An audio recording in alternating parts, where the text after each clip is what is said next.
Put her on the screen. Let the entire world see what a colossal failure really looks like." Those were the vicious words of Julian Croft, the billionaire CEO of Croft Industries, a man determined to publicly crucify his ex-wife in front of the global financial elite. He wanted her reduced to dust, a pathetic footnote in the glorious history of his ascent. He needed her to be small, broken, and utterly ashamed, a ghost haunting the edges of his blinding success. As the whispers in the grand ballroom turned to jeers and mocking laughter, she simply stood in the shadows, her silence an ocean of endurance, absorbing every hateful word. What Julian never knew, what he was pathologically incapable of understanding, was that the woman he was trying to erase carried a secret so potent it could shatter the very foundations of his empire. It was a truth that, once unleashed, would render the entire glittering Gala speechless, turning his moment of triumph into an epic of ruin. Have you ever wondered what happens when the person you try to destroy is the only one who truly knows your secrets? Sometimes, the deepest humiliation is just the calm before a hurricane of glorious vindication. This is the story of a woman cast into the darkness, and the precise moment her silence turned his deafening pride into his downfall. And tonight, I am here to tell you her story. Hello, my incredible family, and welcome back. Before we dive into the heart of this storm, I have a small but deeply meaningful request. If these stories of resilience and justice resonate with you, please consider subscribing to the channel. Your support is the lifeblood that allows us to amplify voices that have been silenced and to share tales of courage that deserve to be heard across the world.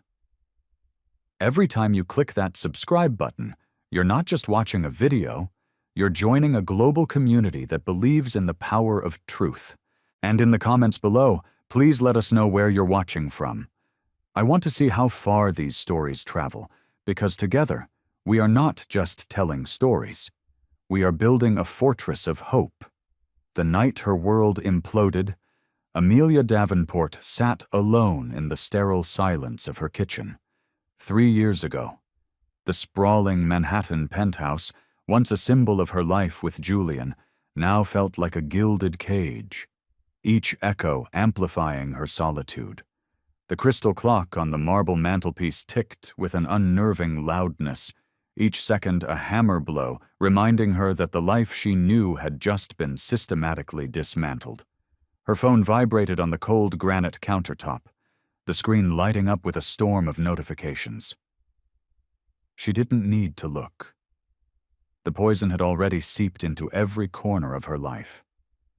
Everyone in New York, and soon the world, knew. Her husband, Julian Croft, had been photographed at a charity auction, not just with another woman, but with her own best friend, Isabella Sterling. Amelia's hand, frail and trembling, reached for the phone. Her thumb hovered over the screen before pressing down. And there it was, splashed across a dozen gossip sites. The photo. Julian, with his arm possessively around Isabella, their smiles predatory and triumphant, as if they had just conquered a kingdom. The heavy oak door swung open, the sound of his custom-made Italian leather shoes clicking on the polished floorboards a familiar death knell. Julian strode in, his tuxedo immaculate, his bow tie artfully loosened, the air around him thick with the scent of expensive scotch and Isabella's perfume.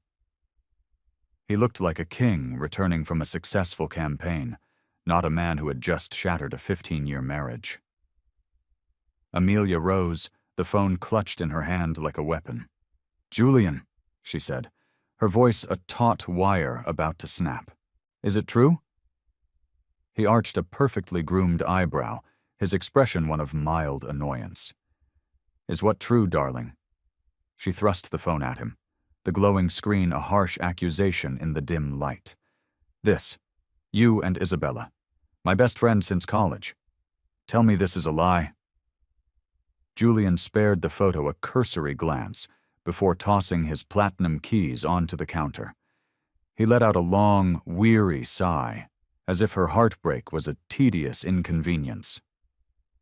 Amelia, let's not descend into melodrama. You knew this wasn't working. For years. You knew I needed more. Needed more? Her voice fractured, the sound of glass breaking. You needed her? Do you have any concept of what you have just done to me? To us? What I've done. His tone sharpened, turning from casual indifference to cold steel. Amelia, let's be brutally honest for a moment. You were never built for this world. You couldn't keep up. I am building a legacy, an empire that will be spoken of for centuries. You, my dear, are stuck in sentimentality. Isabella understands power. She understands ambition.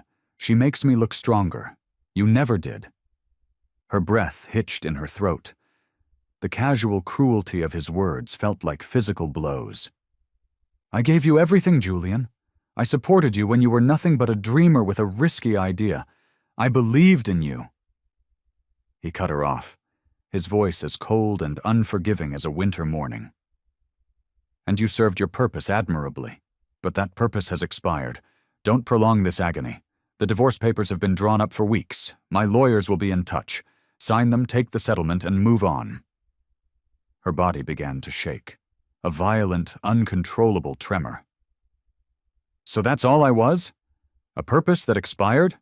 15 years of my life, just upgraded? Precisely, he said, a faint, cruel smile playing on his lips. Upgraded? The word, delivered with such surgical detachment, set her soul on fire. In the days that followed, she tried to fight, but Julian was a blitzkrieg. His legal team was a pack of sharks, shredding her character in court and in the press. To the world, he was the brilliant, charismatic visionary, and she was the bitter, scorned wife. The media feasted on the narrative he spun. Headlines celebrated his new power couple status with Isabella, while painting Amelia as a weak, jealous woman clinging to the past. The betrayal cut deeper when it came from her own family. One evening, her brother, Marcus, called. Amy, he began, his voice strained. What the hell is going on? I'm hearing things. People are saying you're trying to ruin Julian's reputation. She froze, the phone feeling like a block of ice against her ear. Me? Marcus. He cheated on me with my best friend. He left me for her. And you're worried about his reputation?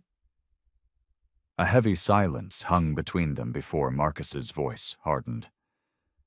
Amy, don't make this messier than it needs to be. Maybe this is for the best. Julian, he really did outgrow you. He's operating on a different level. Nausea churned in her stomach. Marcus, are you taking his side? I'm being a realist, he snapped. Julian is going to the moon. You're stuck on the ground. Let him go. Stop fighting it. Her throat was so tight she could barely speak. You don't see it, do you? He's using you just like he used me. Enough. Marcus's voice was flat, final. He offered me a senior position at his new European branch. Don't call me again if all you're going to do is attack the man who's securing my family's future. The line went dead. Her own brother, sold for a promotion. The final public execution came weeks later.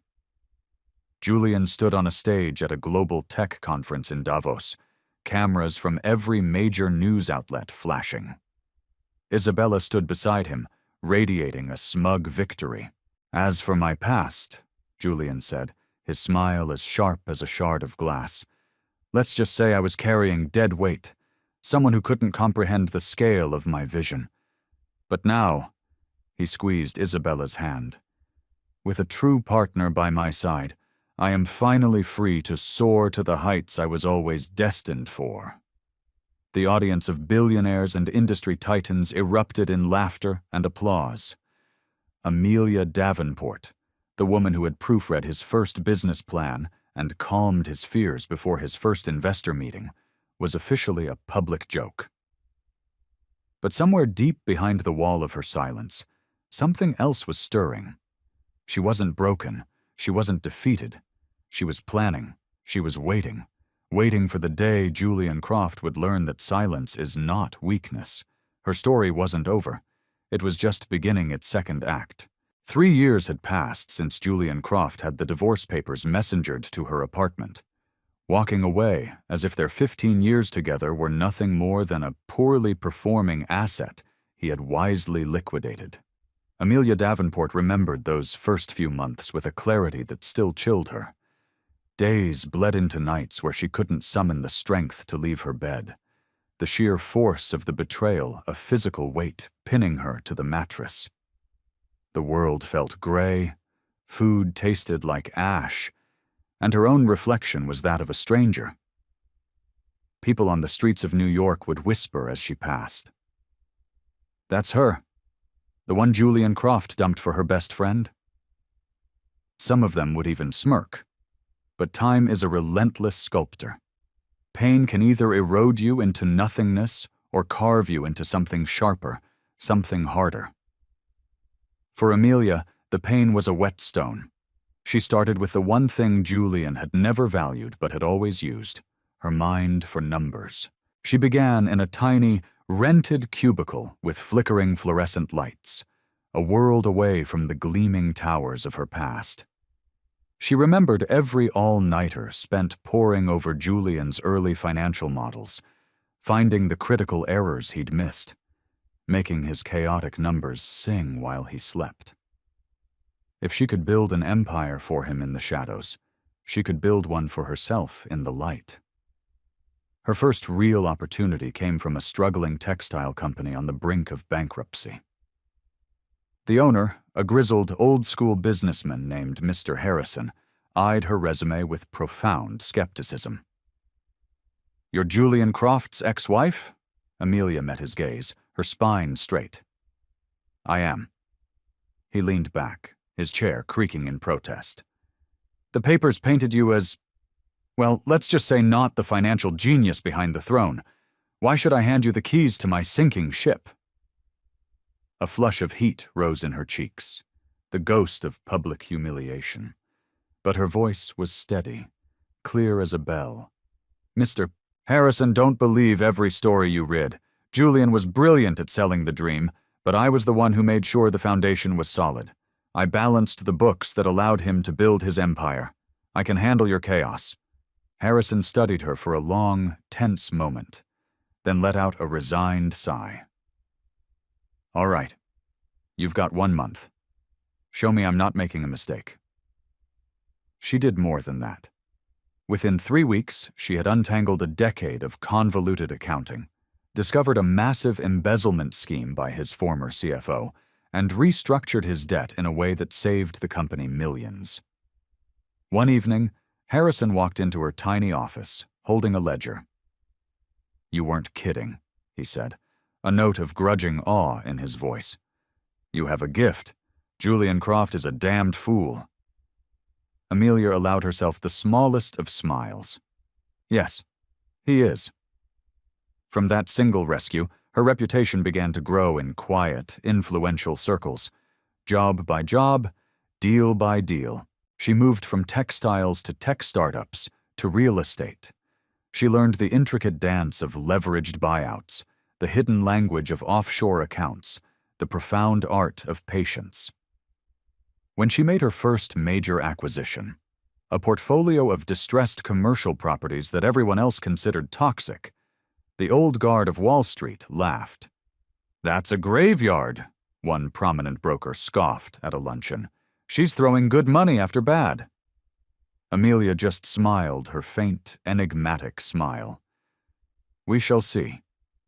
6 months later, after strategically renovating and repositioning the properties just as the market shifted, that same broker cornered her at an event, shaking his head in disbelief. "I don't know how you saw that coming. You turned rubble into a gold mine." Amelia raised her champagne flute. Sometimes the most valuable treasures are the ones that others have thrown away. By the end of the 2nd year, she was no longer a joke or a ghost. She was a whispered legend, a phantom. Investors began seeking her out, intrigued by the mystery. Some who knew her story couldn't resist testing her. At a high-stakes negotiation, a notoriously aggressive hedge fund manager leaned across the polished mahogany table, a smirk on his face.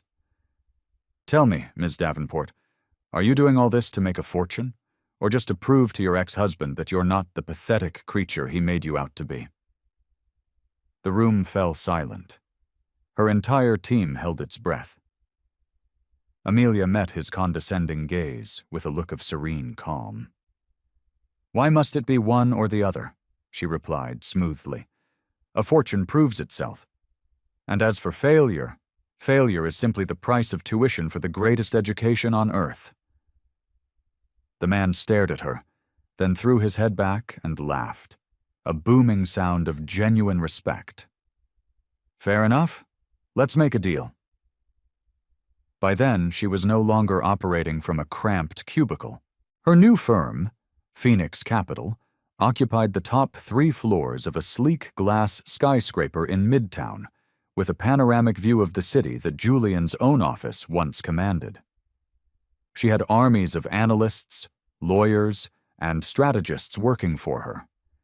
And yet, to the wider world, she remained an enigma, her name rarely appearing in print. One rainy Tuesday afternoon, her young, fiercely loyal assistant, Clara, burst into her office, her face flushed with excitement, clutching a thick file. "Ms. Davenport," she said, her voice trembling slightly. "The final transaction went through. It's complete. You now own the controlling interest in Croft Industries." For a long moment, Amelia said nothing. She simply stared at the documents, at the bold, arrogant logo of the company Julian had built. Her company now. Clara's eyes were wide with disbelief. You actually did it. You own his empire."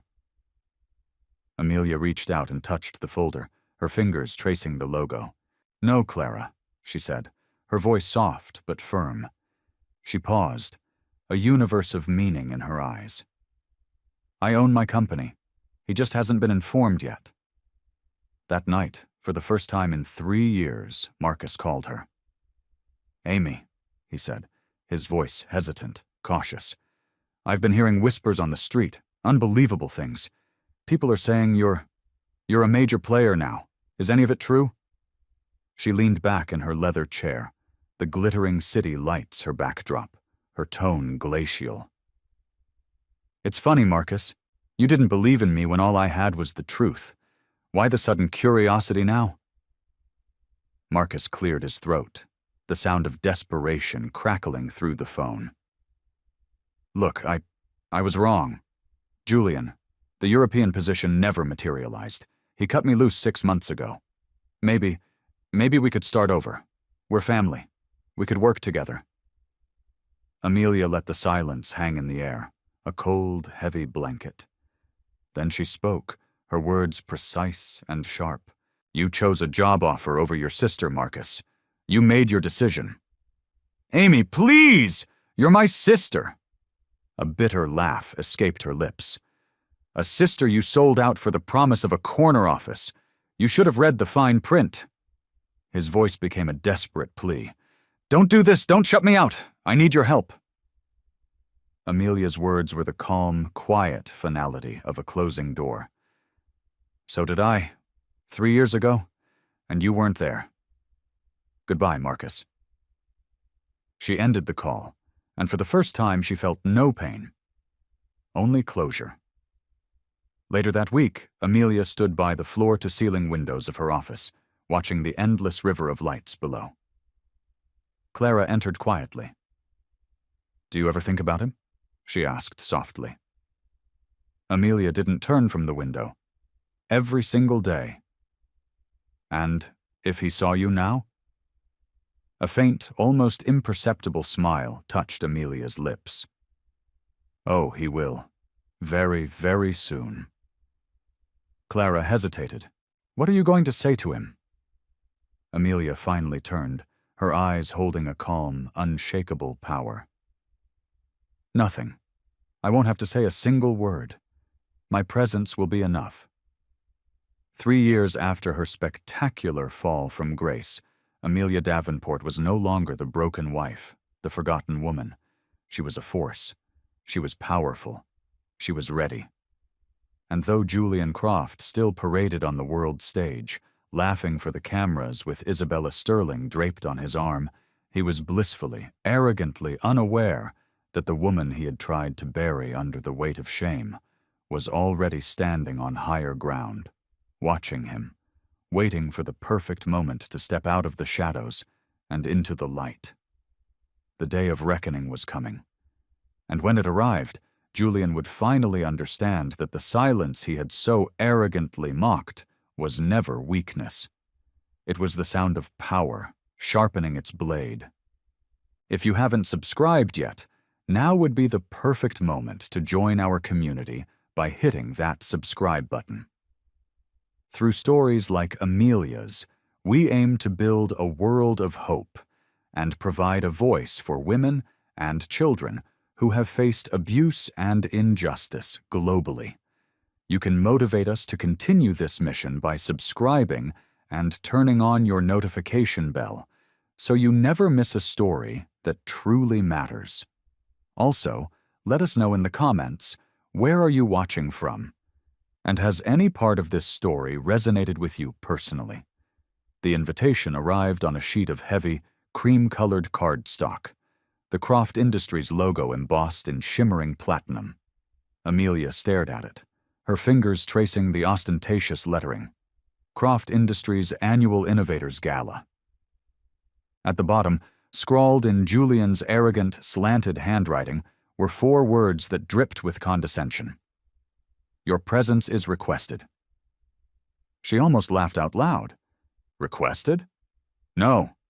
This was a summons, a command performance. She knew exactly what it was. A public spectacle. Julian wanted her there, a pathetic ghost at his feast, so he could parade his success and remind everyone, including her, how far she had supposedly fallen. The doorbell chimed. Amelia opened it to find her old college roommate, Hannah, holding 2 cups of coffee and an expression of deep concern. Don't you dare tell me you're actually going to this thing, Hannah said, her eyes immediately locking onto the invitation on the counter. Amelia picked it up, a strangely calm smile on her face. He sent it himself. He wants me there. He wants to humiliate you one last time for good measure, Hannah retorted, her voice rising. Don't give him the satisfaction, Amy. Please, stay home. We can order pizza, watch terrible movies, anything but walking into that viper's nest.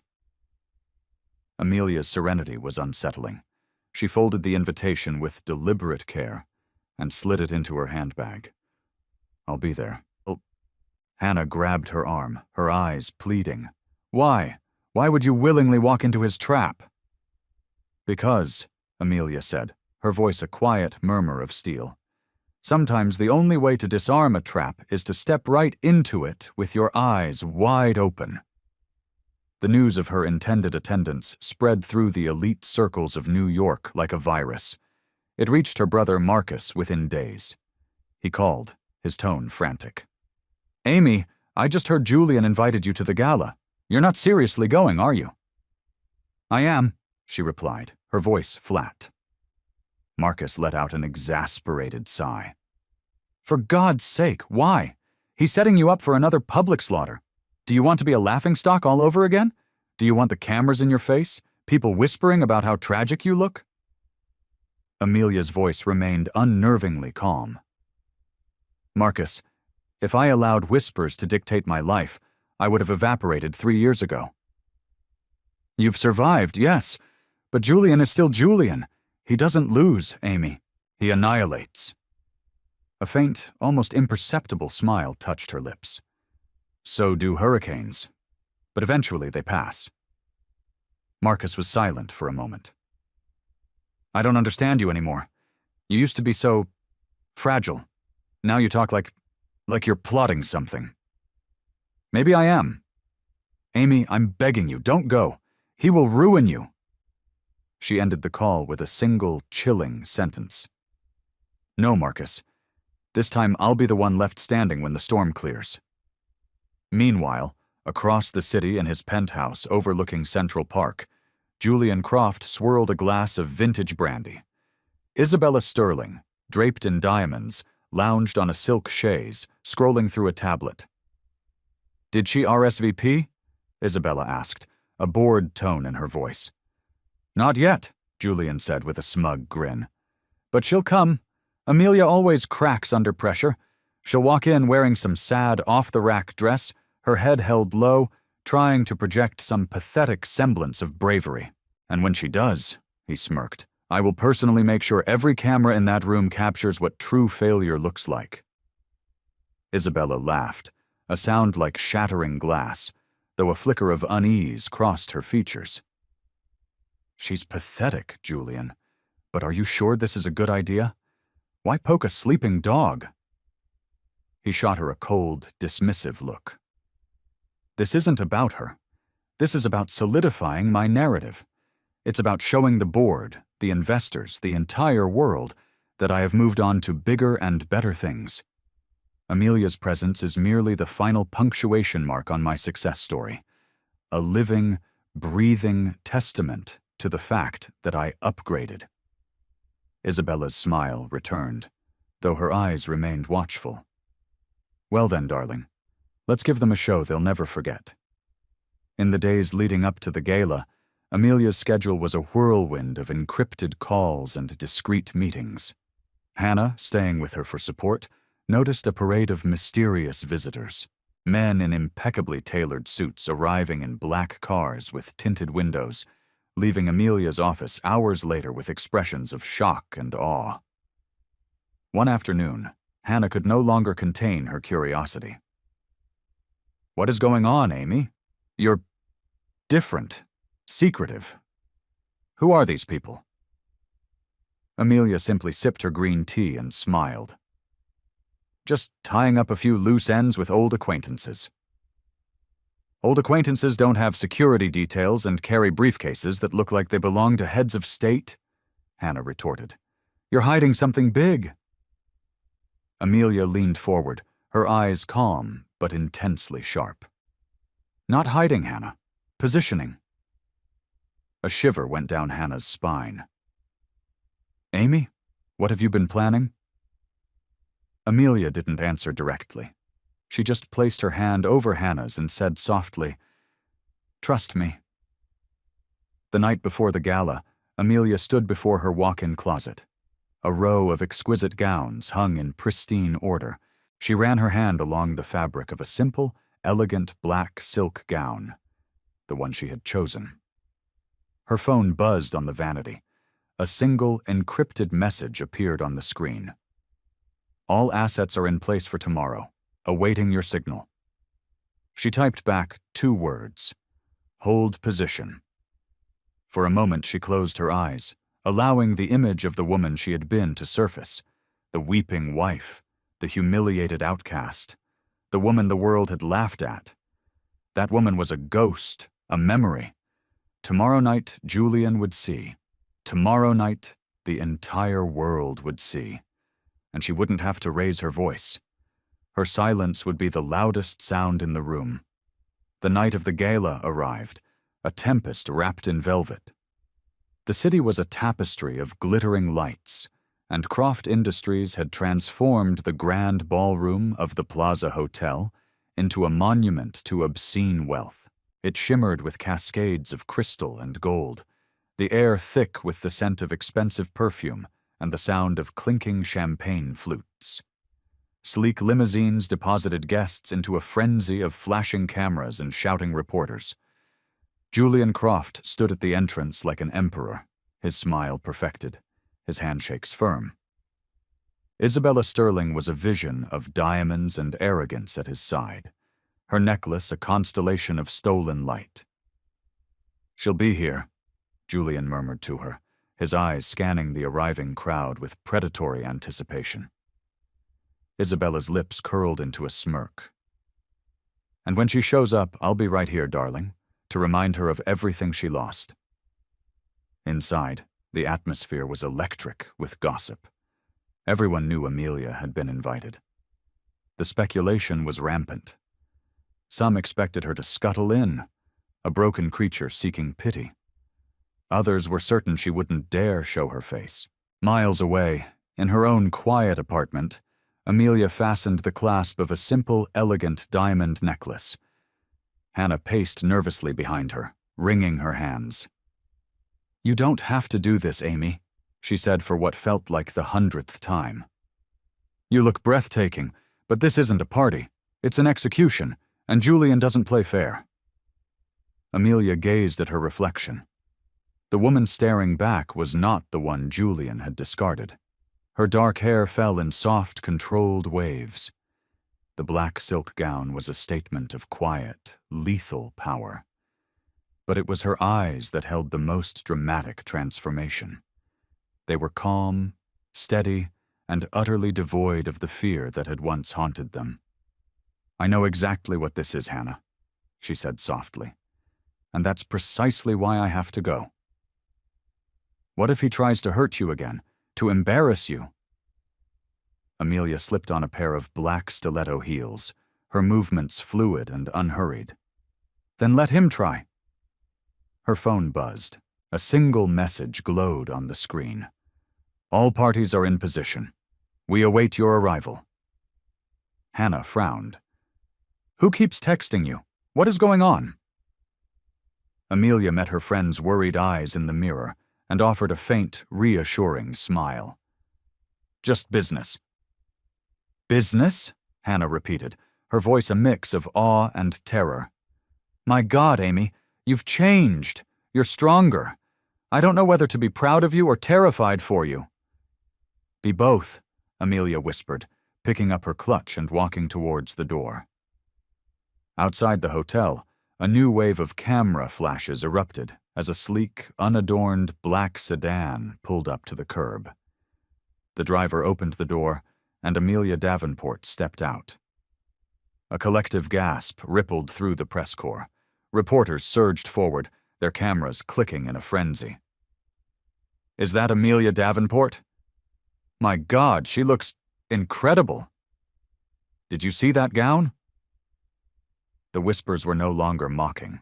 They were filled with stunned disbelief. Her brother, Marcus, who had been loitering near the entrance, rushed forward, nearly stumbling. "Amy!" he hissed, his voice low and urgent. "You can't be here. Julian is inside, waiting to humiliate you. Please, turn around." Amelia's gaze was cool, her tone even. "Relax, Marcus. I'm not the woman you abandoned." He frowned, confused. "What are you talking about?" "You'll see," she said, brushing past him without a second glance.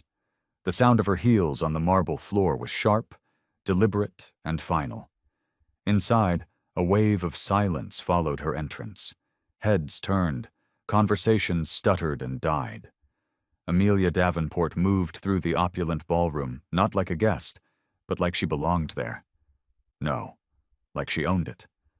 Julian's smug grin faltered for a half-second before his mask of arrogance snapped back into place.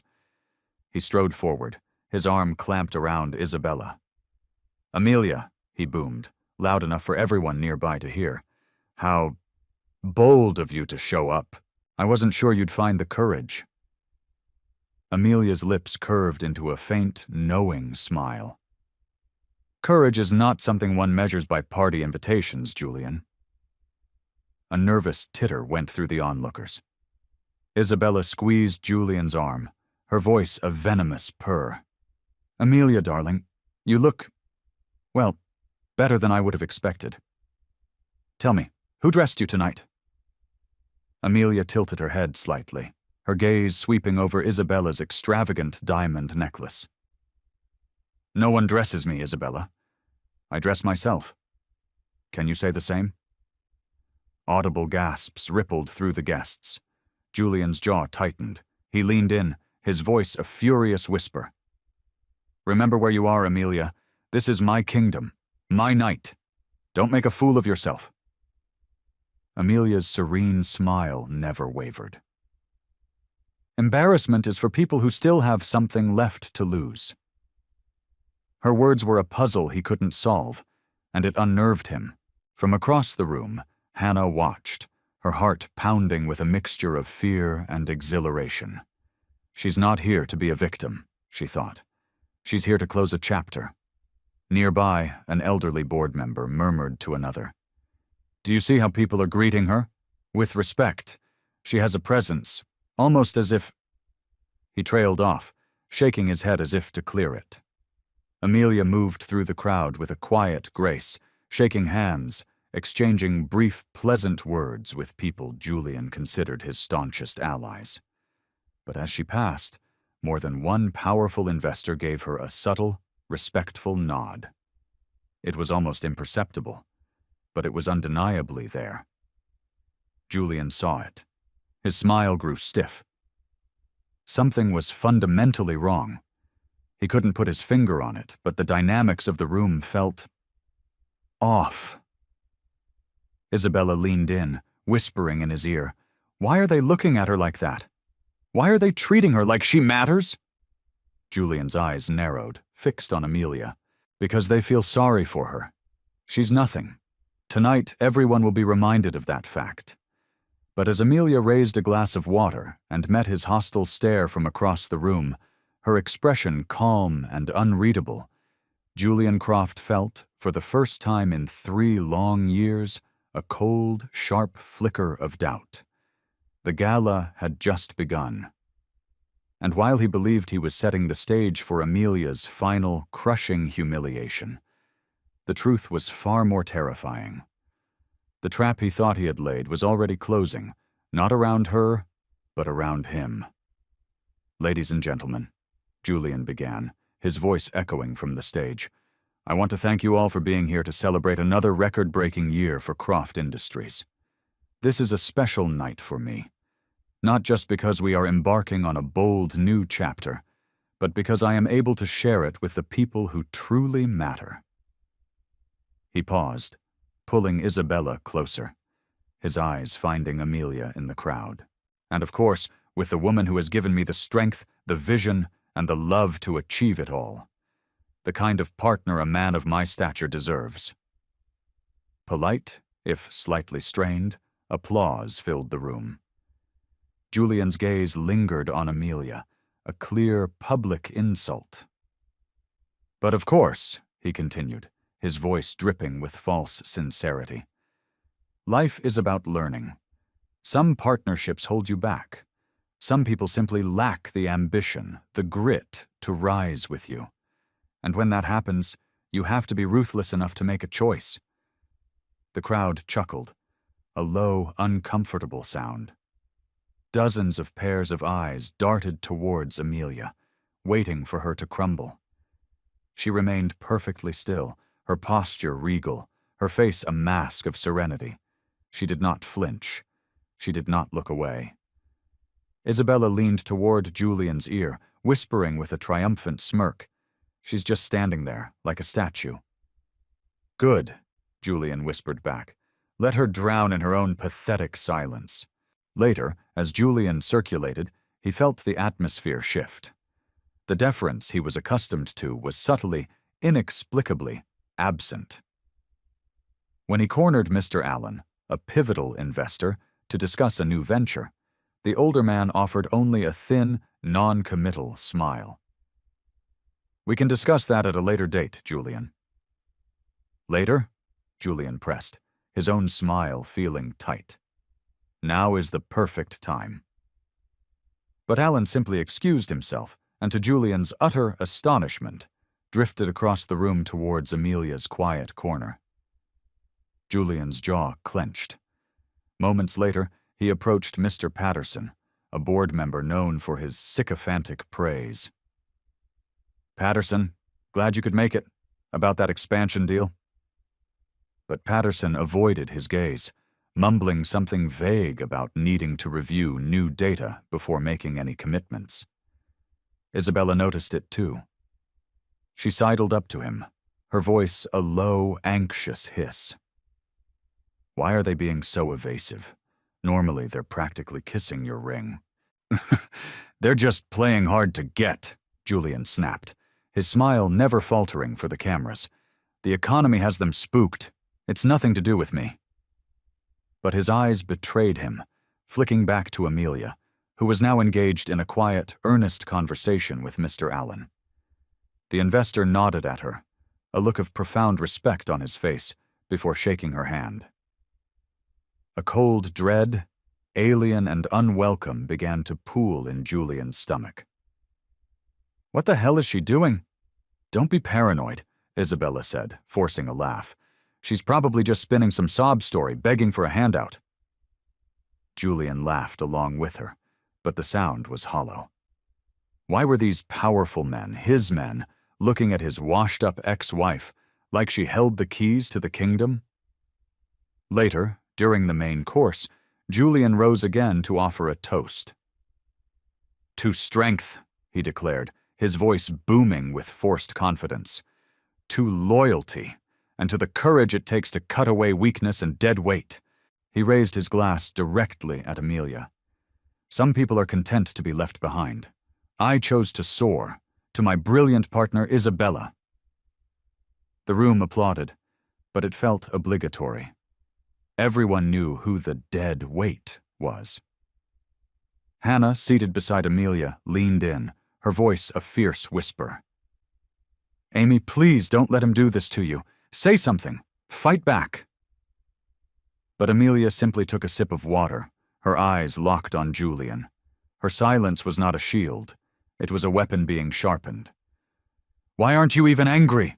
Hannah demanded under her breath. Amelia smiled faintly. Because a forest fire eventually burns itself out, Hannah.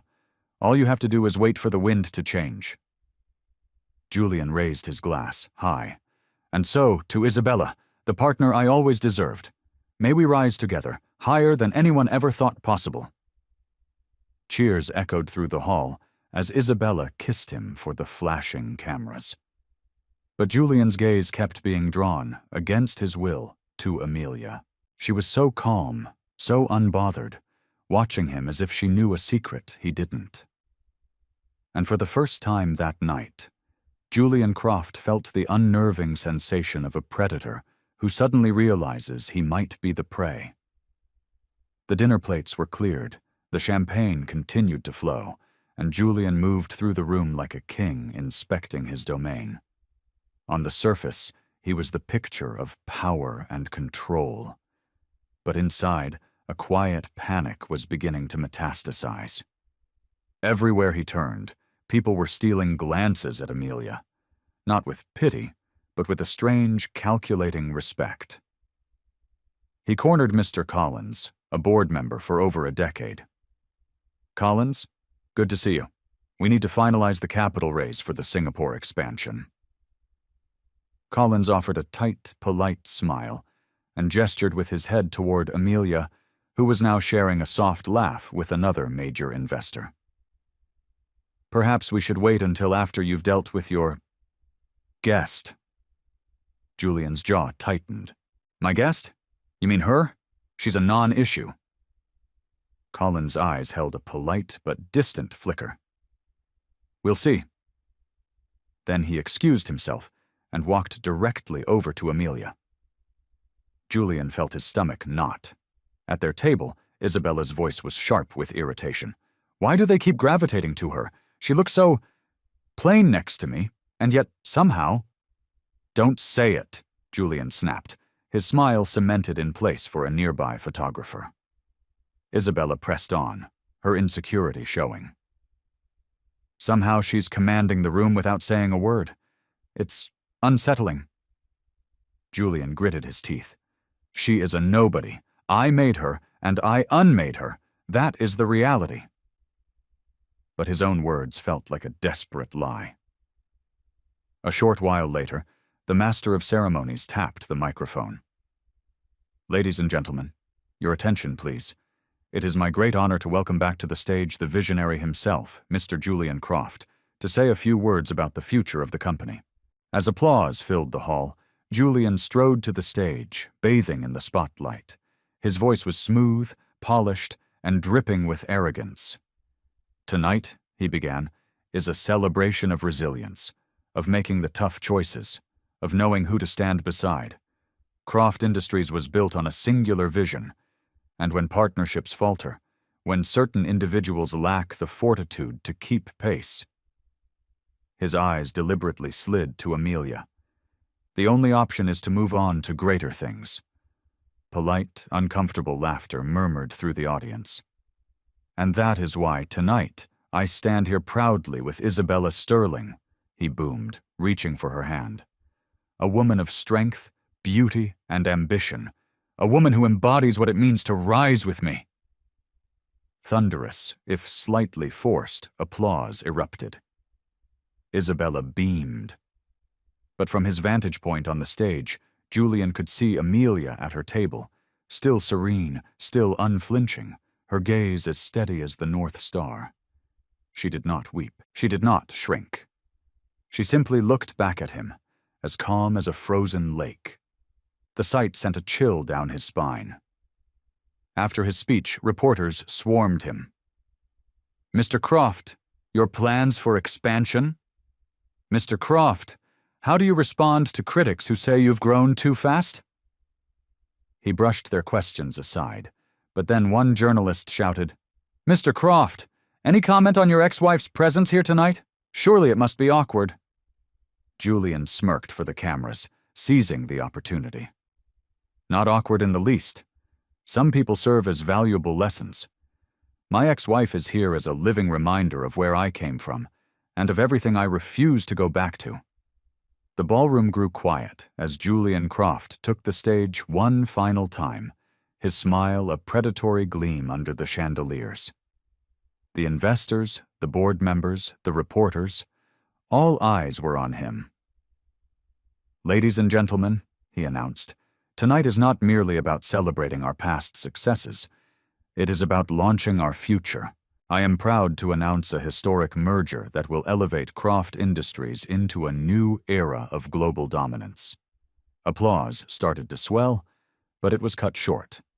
The chairman of the board, Mr. Whitmore, a man of immense influence and quiet dignity, rose slowly from his seat.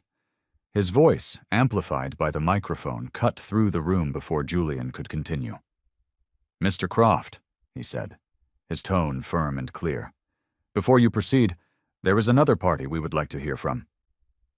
Julian froze, his smile faltering. "Excuse me, Whitmore?" Whitmore's gaze shifted across the sea of faces, landing on one. He lifted his hand and gestured. "Madam Davenport, would you care to do the honors?" The room fell into a silence so profound it was deafening. Every head in the ballroom swiveled. Amelia Davenport sat at her table, poised and serene, her black silk gown a slash of darkness against the glittering gold. She didn't move at first, letting the weight of the moment settle over the room. Julian's laugh shattered the silence, a loud, forced, ugly sound. "Whitmore, you must be mistaken.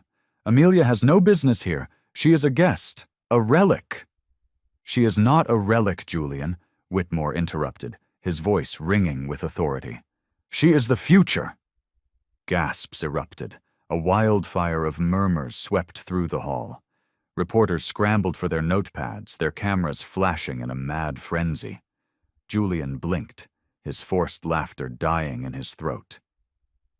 What did you just say?" Whitmore stood taller, his expression unshakable. "Through a series of strategic and silent acquisitions over the past 36 months, Amelia Davenport has secured a majority shareholding in Croft Industries. Effective immediately, she holds the controlling interest." The room exploded into chaos. Voices clashed, chairs scraped against the floor, whispers became a roar. Julian's face drained of all color. He looked like a man who had been shot. "No, that's impossible. I would have known." Finally, Amelia rose from her seat. The crowd parted for her like the Red Sea as she walked towards the stage. Each click of her heels on the marble floor was a drumbeat of destiny. Calm, deliberate, unstoppable. She reached the microphone, and her voice, though soft, sliced through the pandemonium with surgical precision. "You never knew, Julian," she began, her eyes locking onto his. "That was always your fatal flaw. You only ever saw what was loud, what glittered, what fed your ego. You never bothered to notice what was silent, what moved in the shadows, what was patiently waiting." He shook his head, his body trembling. "This is a trick, a hostile, illegal scheme. You don't belong on this stage." She turned from him, addressing the board members and investors directly. "Check your records. Check the filings. Every share was acquired legally through a network of holding companies I built from the ground up. For 3 years, while you were busy mocking me and spinning your lies, I was busy building. I was buying. And so tonight, I do not stand here as your guest, Julian." She paused, letting the full weight of her next words land like an anvil. "I stand here as your new boss." The room erupted again, but this time with cheers. Investors shot to their feet, clapping, some even bowing their heads in respect. The flashing cameras were blinding, capturing the precise moment an empire changed hands. Julian stumbled backward, his face a mask of horror. No, you can't do this to me. I built this company. This is my life's work." Amelia's gaze was unwavering. "You built it on my work, on my support, on my silence. You mistook my silence for weakness, but you were wrong. Silence, Julian, is simply patience, honing its edge." Isabella, her face ashen, clutched Julian's arm. "Tell me this isn't true. Tell me she doesn't—" "Shut up!" Julian screamed, violently shaking her off. He turned back to the board, his voice a desperate, cracking plea. "You can't side with her. She's nothing." Mr. Patterson rose from his seat. "On the contrary, Julian, she is the majority owner. As of this moment, you have no authority here." Mr. Collins added, his voice like ice. "Effective immediately, your position as CEO is terminated. The board stands with Madame Davenport." The cheers and applause swelled, louder and more genuine than any Julian had ever received. His eyes bulged, his voice rising to a shriek. "You traitors, all of you! I made you rich!" "And you grew careless," Amelia said quietly, her voice once again silencing the entire room. "Power built on cruelty always devours itself.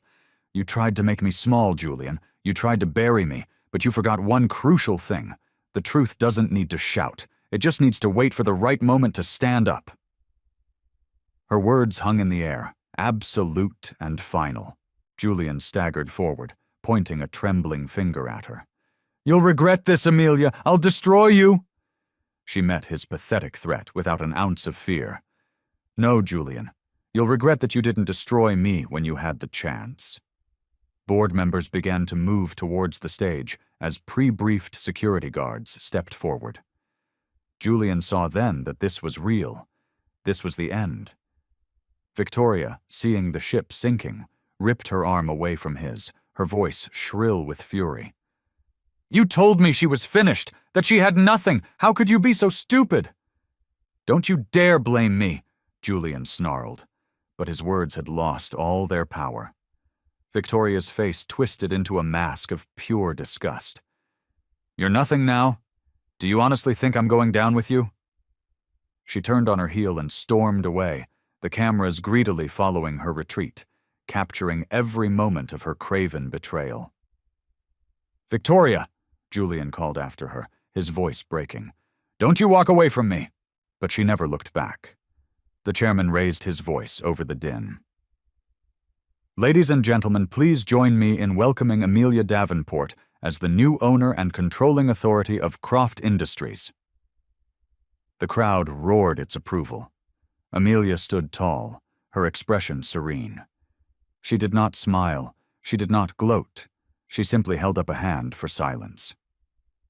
"This moment," she said, her voice resonating with quiet strength, "is not about revenge, it is about restoration.